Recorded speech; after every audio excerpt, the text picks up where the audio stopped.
How's it going, everyone? It's Gavin from Balls to You, and I've been asked quite a lot about the Kinked baby. I did a video, a cutting video, and obviously I showed you guys.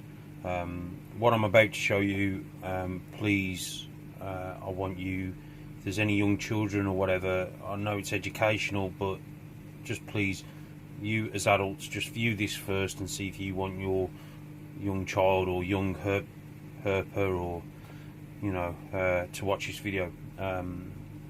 It's not good news. The snake is severely deformed and kinked.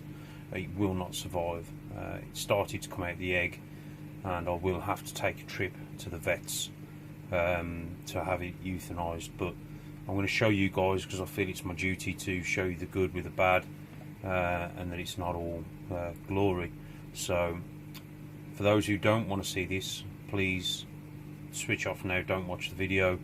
But for those who want to watch it and be educated, then hopefully this will educate and help you guys out. Okay, so I'm going to look at it in a bit closer detail. Okay, as you can see, the little dude, bless him, is starting to come out. You can see he's very weak, and what I'm going to do is just show you guys exactly how severely kinked it is.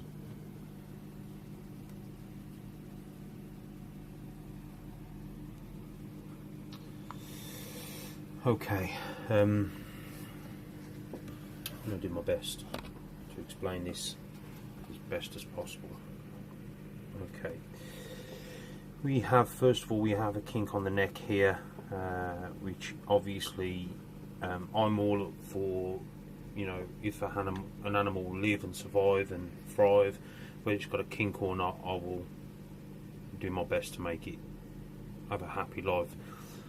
However, there is a kink on the neck. I'm not sure if you guys can tell, but there is a kink on the neck there. And then as we go through the body to the actual middle part of him, okay, there is a severe kink which no food will pass his neck, first of all, or I've never seen no food pass an animal's neck when it's got a kink in the neck. And then obviously through the body, chances are its digestive system is basically round about in that area, so it's not going to sort of be able to digest food. Moving on, there is kinks in the tail as well. Obviously he's still got his umbilicus cord still absorbing the yolk, but he's severely kinked, guys. Unfortunately, there's nothing I'm going to be able to do to put this right. It's one of them things, and I want you guys to realise that if ever you do want to get into breeding, this sort of thing can happen and may happen, and you have to deal with it, and deal with it in the best form.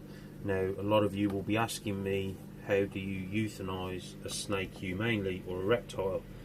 It's a bit controversial. There's a few methods. Obviously, it's a trip to the vets. They'll give him or her an injection, either into a vein or into the heart, and the injection will have two types of drug, as far as I'm aware. Now, please, I'm not a veterinarian, and I can't be 110% about this, but this is as I understand it from my own vet, is that the drug will contain two types of chemicals. One will basically sort of stop the snake from feeling pain. It's a chemical that goes straight to the brain and basically stops it from feeling any pain. And then the other part goes to the heart and basically stops the heart. Hence why we say that this is the most humane. Now, the next type is very controversial, because we don't know enough about it, and we can only surmise about this next method. And the next method is freezing an animal. Now, to freeze an animal, what you've got to stop and think is they are cold-blooded. So whenever you cool a snake down, potentially, especially ones that are obviously going into hibernation, like colubrids and stuff, then you're slowing down basically the metabolism, all that sort of stuff, and into it like almost like a sleep. So a lot of people think that by putting them into a freezer, it actually slows them down to the point where they are going to sleep, and obviously not to wake up. Please guys, don't judge people who do freeze these animals, because there's no real proof that this hurts the snake or creates a problem. There are breeders out there who do it, and I don't judge them. It's entirely up to them. For me, this guy will be taking a trip to the vets if he makes it till morning, and we'll get him euthanised that way. The other methods are, believe it or not, decapitation. However, studies are found that when the head is, and again, I'm sorry for this to be a bit gory, guys, but it's something that you guys need to know. They tend to think that the brain can still feel pain after it's been decapitated from the spinal cord for up to an hour after. So this obviously makes us wonder, when people back in the day were decapitated, could they actually feel when, you know, what was going on afterwards? But so that's another method. Obviously, bigger reptiles like alligators and that sort of thing, a lot of vets will actually, or trained professionals will actually put a bolt through the brain. Again, I know you guys may be sitting there sort of squeamish and a bit, but this is reality, and this is what I bring you, the hard facts. Okay.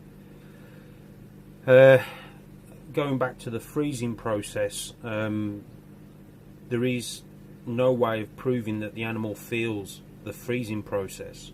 Some people or some studies recommend that they feel the crystals being formed on the back of the spine, which creates a pain, if you like. For me, I really don't know. I'm not a scientist or anything like that, but all I can tell you is there is these methods of putting down a reptile. For those who don't have access to vets that easy, then freezing would probably be the best way to go if you haven't got access to a vet. For those who have got access to a herp vet or a reptile vet or an exotic vet, then obviously I'd advise getting it down there and getting it seen to correctly with an injection. Okay, so I'm sorry if this has upset a few people, but I want you guys to learn. I want you guys to know the true facts with breeding in this hobby. It's not just ball pythons, it could be anything, retics, anything, lizards, whatever. It happens across the spectrum, and this is something, guys, that you will have to deal with. Hopefully not that much, but at one point you will have to deal with this in part of your breeding process. So be prepared for a trip to the vets. And like I said, for those who live in very rural areas or in communities where they don't have reptile vets, then most people will put them to sleep regarding freezing them. Okay. Bit of a sad one, but I'm going to cut off here, guys, and just let you sort of have a think about various different things. Please, like I said, don't judge me. I just wanted to show you guys and just show the hard facts, and share this sad situation with you. Okay, so I'm going to cut off now, and hope you're all okay, and I'll speak to you guys soon. Take care, everyone.